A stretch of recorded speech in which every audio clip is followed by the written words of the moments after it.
बहुत पुराना एक जादुई जंगल था। यह जंगल एक रहस्यमय स्थान था जहाँ प्राकृतिक सौंदर्य का जादू हर कोने को छू रहा था। यहाँ पेडियाच पौधों की विविधता और जीवन की अनगिनत रहस्यमय कहानियाँ थीं। इस जंगल में एक बुद्धिमान शेरनी रहती थी। वह जंगल की सबसे बड़ी शक्ति थी और सभी जानवर उसे सम्मान देते थे।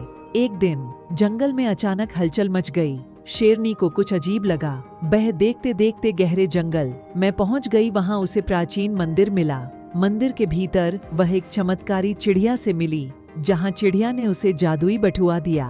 वह बटुआ जादू की शक्ति से भरा था। उस बटुआ से आप मनचाही चीज मांग सकते थे। शेरनी ने चिड़िया से वह जादुई बटुआ समझने का प्रयास किया और जल्द ही उसे समझ आ गया कि इस बटुआ में जादू की शक्ति का अनमोल रहस्य छिपे थे। शेरनी ने जंगल में जादू के बारे में सुना था, लेकिन उसे असल में यह शक्ति समझने की ताकत बटुआ से मिली। वह फिर सोचने लगी कि इस जादुई बटुआ को सही तरीके से प्रयोग कैसे किया जाए। जंगल में विभिन्न जानवर अपनी समस्याओं से परेशान थे।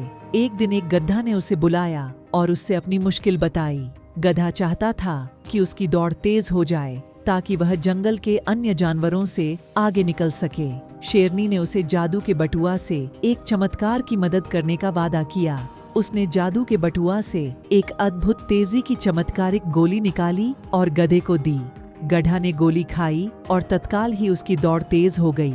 वह बहुत खुश था और शेरनी को धन्यवाद देने गया। शेरनी ने बटुआ उसी प्रकार से इस्तेमाल करना शुरू किया। वह जंगल के जानवरों की मदद करने लगी। एक दिन जंगल के बाग में एक हाथी को देखा गया जो अपने दांतों के साथ उसका खुद का बहुत बड़ा मजाक उड़ा रहा था। हाथी अपने दांतों से एक पत्थर को छोटा कर रहा था और फिर उसे उड़ा देता था।